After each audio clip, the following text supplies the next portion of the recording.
శ్రీమాత్రే నమః. ఈ వీడియోలో మనం నూతన సంవత్సర శుభాకాంక్షలతో 2025వ సంవత్సర ఫలితాలు వృషభ రాశి వారికి ఏ విధంగా ఉంటాయో తెలుసుకునే ప్రయత్నం చేద్దాం. మరి వృషభ రాశి వారికి ఈ సంవత్సర ప్రారంభంలో ఉన్నటువంటి గ్రహస్థితి, రాశి అందే గురుగ్రహ సంచారం, దశమ స్థానంలో శనిగ్రహ సంచారం, 5వ స్థానంలో కేతువు, లాభస్థానంలో రాహు. ఈ గ్రహస్థితితో ఈ సంవత్సరం ప్రారంభమై నెమ్మదిగా గ్రహాల యొక్క మార్పు, అంటే మేజర్ గ్రహాల గురించే మనం ఎప్పుడు సంవత్సర ఫలితాలు తెలుసుకుంటాం కాబట్టి ముఖ్యంగా ఈ రాహు, కేతువు, శని, గురులు ఈ వృషభ రాశి వారికి నెమ్మదిగా ఫేవరబుల్ స్థానాల్లోకి రావడం జరుగుతుంది. ముఖ్యంగా ఏంటంటే ఇంచుమించుగా మనకి ప్రస్తుతం గురువు రాశి అందే సంచరించడం జరుగుతుంది. ఇది ఫిబ్రవరి 4వ తారీఖు వరకు వక్ర గమనంలో జరుగుతూ ఉంటాడు. వక్ర గ్రహం ఈ రాశిలో సంచరించడం వలన జాతకుడు ఏ ప్రయత్నం చేసినా కూడా 1కి 2 సార్లు చేయవలసి రావడం, చాలా సందర్భాల్లో విషయం దగ్గరగా వచ్చి వాయిదా పడడం జరుగుతూ ఉంటుంది.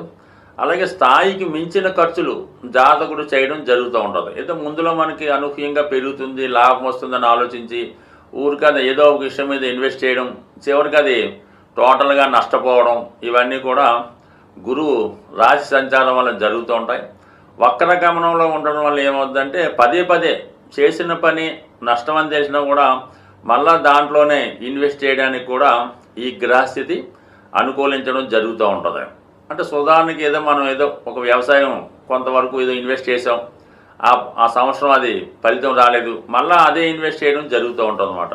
అయితే ఈ ఫిబ్రవరి 4 తర్వాత గురుగ్రహం రుజుమార్గంలోకి రావడం వల్ల జాతకుడు గతంలో పోగొట్టుకున్నవి చాలా వరకు తిరిగి సంపాదించడం, తన మిస్టేక్స్ తెలుసుకొని మళ్ళీ కొత్త మార్గాన్ని అన్వేషించే ప్రయత్నం చేస్తూ ఉంటాడు.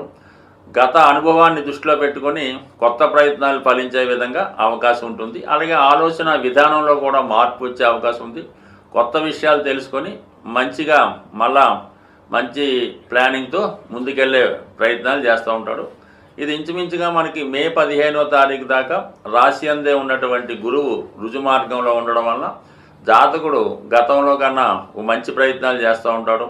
ఏమన్నా చిన్న బలహీనత లాంటివి ఉంటే దాని నుంచి బయటపడే ప్రయత్నం జరుగుతూ ఉంటుంది. ఆరోగ్య విషయంలో కూడా ఆరోగ్యపరంగా కనిపిస్తూ ఉంటాడు. అందరికీ మంచి సలహాలు ఇవ్వడం, అలాగే ముఖ్యంగా పిల్లల విషయంలో తను అనుకున్న దానికన్నా పిల్లల విషయంలో అభివృద్ధి కలగడం, వారు మంచి మార్కులతో పాస్ అవ్వడం, వారికి ఏమైనా ఉద్యోగ అవకాశాలు, వివాహాలు జరగడం ఇలాంటిది కూడా జరుగుతుంటుంది. అలాగే జాతకుడు పుణ్యక్షేత్రాలు దర్శించడం, పుణ్య కార్యక్రమాలకి తగు విధంగా సహాయపడడం, వారిని ప్రోత్సహించడం, ఇవన్నీ కూడా ఇంచుమించుగా మే 15వ తారీఖు వరకు కూడా గురువు యొక్క ఫలితాన్ని జాతకుడు సంపూర్ణంగా పొందడంతో పాటు ఒక విధమైనటువంటి మంచి నేమ్ అండ్ ఫేమ్ కూడా సంపాదించుకుంటాడు. ఇంకా దాని తర్వాత మే 15 తర్వాత ధనస్థానంలోకి రావడం జరుగుతుంది. గురువు ఎప్పుడైతే ధనస్థానంలోకి వచ్చాడో జాతకుడు కుటుంబ విషయాల మీద ఎక్కువ శ్రద్ధ పెట్టడం జరుగుతూ ఉంటుంది. కుటుంబంలో ఉన్న వారి యొక్క సమస్యలు పరిష్కరించి వారికి ఏమైనా లోటు ఉంటే వారిని సరిదిద్దే ప్రయత్నం చేస్తాడు. అలాగే కుటుంబంలో అందరినీ కూడా దైవ మార్గం వైపు నడిపించి గృహంలో ఏదో ఒక పుణ్య కార్యక్రమం, శుభకార్యం లాంటివి జరిపించడం, బంధుమిత్రులందరినీ ఆహ్వానించి వారికి తగు విధంగా సత్కరించడం, గతంలో దూరం అయిపోయినటువంటి మిత్రులను కానీ కుటుంబ సభ్యులను కానీ తిరిగి కలుసుకునే విధంగా జాతకుడు ఎక్కువగా ప్రయత్నం చేస్తూ ఉంటాడు. అలాగే కుటుంబ ఆర్థిక పరిస్థితి పెంచే విధంగా ఏవో కొన్ని కార్యక్రమాలు చేపట్టి కుటుంబ విషయాన్ని సరిదిద్దుతాడు.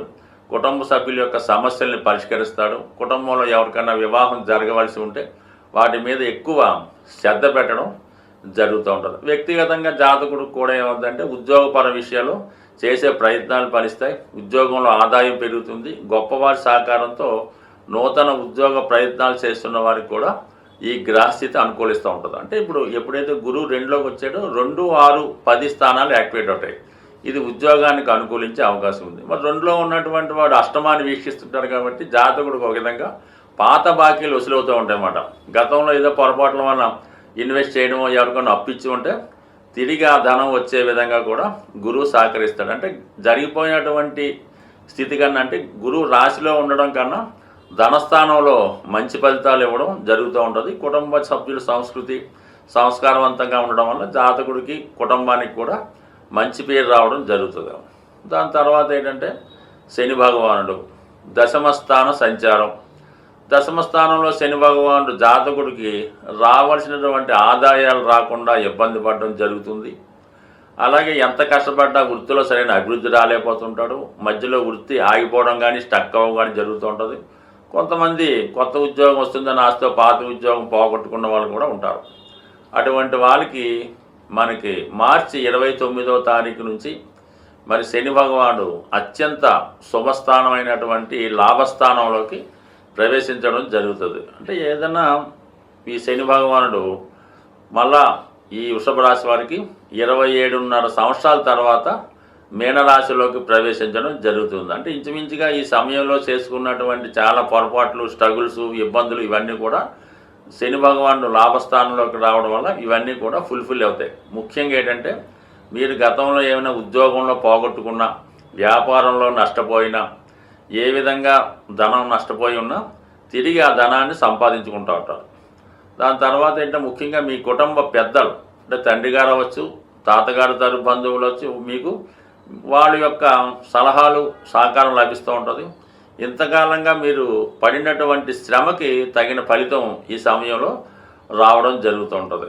ఎవరైతే విద్య కంప్లీట్ చేసి కోర్సులు పూర్తి చేసి ఉద్యోగం కొరకు ఎదురు చూస్తుంటారో వారికి కూడా ఉద్యోగ ప్రయత్నాలు ఫలిస్తాయి.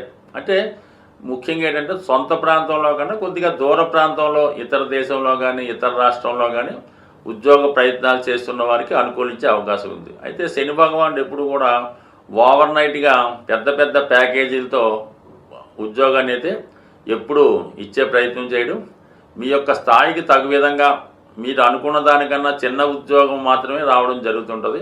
ముందుగా మీరు అందులో చేరడం వల్ల దాని తర్వాత అభివృద్ధి రావడం జరుగుతుంది మీ యొక్క అర్హతను బట్టి. అంతే తప్ప ముందుగా మాత్రం పెద్ద ఉద్యోగం వస్తుందని ఆశపడద్దు. కొంత చిన్న స్థాయి ఉద్యోగంలో ప్రవేశించి అంచెలంచెలుగా వెదిగే అవకాశం ఉంటుంది. దీనికి గురుబలం కూడా తోడవుతుంది. కాబట్టి మీరు ఏదైనా కొత్తగా ఉద్యోగంలో మారాలనుకున్నా, ప్రవేశించాలనుకున్నా మార్చి 29 తర్వాత ది బెస్ట్ టైంగా మీ యొక్క ప్రోగ్రెస్కి కారణమవుతుంది. ఇక మిగతా గ్రహాలు పరిశీలిస్తే మనకి రాహువు, కేతువు. మరి కేతు 5వ స్థానంలో ఒక 18 నెలలుగా ఒక రాశిలో సంచరిస్తాడు. మరి ఆ కేతు భగవానుడు 5వ స్థానంలో ఉండడం వల్ల మీకు ఇంచుమించుగా మే 18వ తారీఖు దాకా మీరు తీసుకున్నటువంటి నిర్ణయాలు రాంగ్ అయ్యే అవకాశం ఉంటుంది. స్పెక్యులేషను, పేకాట వంటి వాటిలో ధనాన్ని కోల్పోతూ ఉంటారు. షేర్ మార్కెట్లో మీ అంచనాలు తారుమారు అవుతాయి. అలాగే ప్రేమ వ్యవహారాల్లో ఉన్న వాళ్ళకి బ్రేకప్స్ వస్తూ ఉంటాయన్నమాట. అటువంటి కేతు 5వ స్థానంలో మిమ్మల్ని కన్ఫ్యూజ్ చేస్తున్నవాడు మరి ఇంచుమించుగా మనకి మే 18వ తారీఖు తర్వాత మరి వక్ర గమనంలో సింహరాశిలోకి ప్రవేశించడం జరుగుతుంది. అంటే 4వ స్థానంలోకి ప్రవేశిస్తాడు కేతు గ్రహం. సో దానివల్ల ఏమవుతుందంటే విద్యార్థులకి హాస్టల్లో ఉండి చదువుకోవడం జరిగే అవకాశం ఉంది. కుటుంబంలో ఆధ్యాత్మిక కార్యక్రమాలు ఎక్కువగా జరిగే అవకాశం ఉంది. చాలా వరకు ఇది ఏంటంటే గృహాన్ని విక్రయించి వేరే చోట గృహం కొనుక్కోవడానికి, స్థలం మారడానికి, మీరు ఉద్యోగరీత్యా వేరే ప్రాంతానికి మైగ్రేట్ అవ్వడానికి ఈ గ్రహస్థితి చాలా వరకు కారణం అవుతూ ఉంటుంది. ఇది ఒక విధంగా జాతకుడికి మంచి ఆధ్యాత్మిక చింతన కలిగే విధంగా ఒక గుణపాఠం నేర్పుతూ ఉంటుంది అన్నమాట. అది దాన్ని మొత్తం మీద 4వ భావ ఫలితాలు కొంతవరకు జాతకుడికి ఇబ్బంది కలిగే అవకాశం ఉంది. బట్ దాంతో సంతృప్తి చెందితే అది సాటిస్ఫాక్టరీగానే ఉంటుంది అన్నమాట. అంటే ఎంత అర్హత ఉందో అంతే ఇవ్వడం జరుగుతూ ఉంటుంది. ఇక చాలా ఫేవరబుల్గా ఉన్నటువంటి 11వ స్థానంలో ఉన్నటువంటి రాహు సేమ్ మే 18వ తారీఖున వక్ర గమనంలో దశమ స్థానం అయినటువంటి కుంభరాశిలోకి స్వక్షేత్రంలోకి చేరడం జరుగుతూ ఉంటుంది.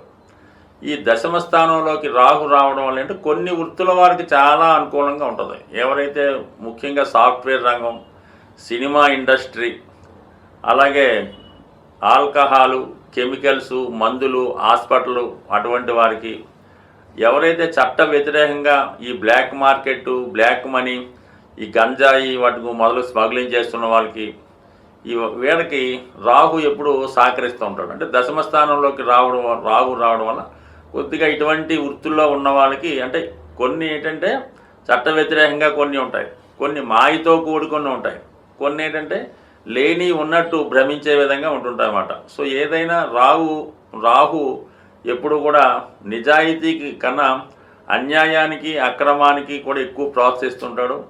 జీవితంలో ఒక వ్యక్తిని అతి తొందరగా జీవితంలో పైకి తీసుకెళ్ళి మళ్ళీ ఒకేసారి ఆ స్థాయి నుంచి కిందకి తీసుకొచ్చే విధంగా రాహు యొక్క ప్రభావం చాలా ఎక్కువగా ఉంటుంది. కాబట్టి మరి ఈ సమయంలో ఏదన్నా కొత్త వృత్తులు ప్రారంభిద్దాం అనుకున్నవారు చాలా వరకు చట్టానికి లోబడి మీరు ఏ ప్రాంతంలో ఉన్నారో అక్కడ ఉన్నటువంటి చట్టాలని గౌరవించి ఆ విధంగానే వెళ్ళాలి తప్ప మీ యొక్క స్టైల్లో అంటే మామూలుగా మనం ఎక్కడైనా ఏదైనా చేయొచ్చు అనుకునే విధంగా ఈ మాయా ప్రపంచంలో ఏదో ఒకటి చేస్తే మాత్రం కొన్ని అనుకోని తప్పనిసరి పరిస్థితుల్లో ఇబ్బందులు ఎదుర్కోవడం జరుగుతూ ఉంటుంది. అయితే రాహు భారీ పరిశ్రమలకి, పెద్ద పెద్ద సంస్థలకి ప్రోత్సహిస్తూ ఉంటాడు. సులువుగా ఇతరులు అట్రాక్షన్ అవుతూ ఉంటారు.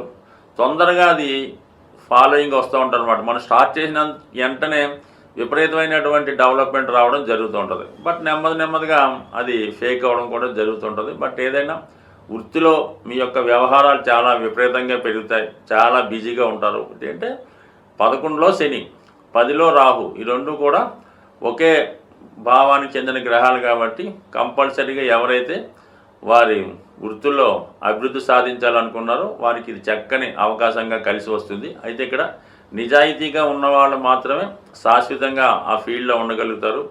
ఏమాత్రం అన్యాయం అలాగే చట్టానికి వ్యతిరేకంగా ప్రయత్నించేస్తే మాత్రం ఏదో ఒక ఇబ్బందులు ఎదుర్కోవడం కూడా జరుగుతుంటుంది. కాబట్టి సహజంగా అంటే ఈ గ్రహాలు ఎప్పుడూ కూడా వాటి యొక్క స్థితిని బట్టి ఒక మార్గాన్ని చెప్తూ ఉంటాయి. మనం ఆ మార్గంలో వెళ్ళినప్పుడు ఆ సక్సెస్ సాధించే అవకాశం ఉంటుంది, లేని పక్షంలో ఇబ్బందులు ఎదుర్కోవడం జరుగుతూ ఉంటుంది. మనం ఈ సమయంలో ఈ రాశి వారు కంపల్సరీగా రాహుగ్రహానికి పరిహారం చేసుకోవాల్సి ఉంటుంది. అంటే రాహు పరిహారం అంటే ఎక్కువగా అమ్మవారి ఆరాధన, శివాలయ దర్శించడం, వీలైతే చండీ హోమం లాంటివి పాల్గొనడం, ఎక్కువగా శివుణ్ణి ఆరాధించడం వల్ల రాహు కూడా అనుకూలించే అవకాశం ఉంటుంది. స్వస్తి.